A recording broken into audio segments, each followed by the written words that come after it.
Talaga ako ng mga time na yan. So, alam mo yun, pagkagutom ko, parang ang tingin ko sa mga tao dito is fried chicken na.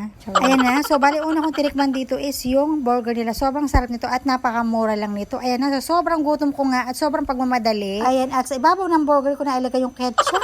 Bali, ito nga palang burger na to is veggies burger. So, ibig sabihin niya, yung patty nila is gawa talaga sa lahat sa gulay. So, kahit makakain ako nito ng marami is medyo healthy rin tayo ng konti for today's video. So, bali, paborito ko rin ditong order sa Burger King, itong onion rings nila. Sobrang juicy at sobrang sarap. So, hindi mo malalasahan na gawa ito sa sibuyas. So, bali, paborito ko rin pala ito yung french fries nila. So, ang lalaki ng hiwa at sobrang crunchy ng loob. At saka, alam nyo ba na para sa akin na ito talaga yung pinaka-paborito kong fast food na pinupuntahan dito sa Malaysia. Bukod sa masarap na mga pagkain, ay napakamura pa. So, ayan, pagkatapos kong kumain is tumayo na agad ako kasi gusto kong maglakad-lakad ng konti kasi nga medyo napatrami yung kain natin today. So, ayan, naghugas muna ako ng kamay. Gusto ko nga sanang iparinig sa inyo habang kumakain ako, kaya lang may music. Baka tayo ay makapirate, kaya i-mute ko na lang. Ayan, habang naglalakad nga ako dito is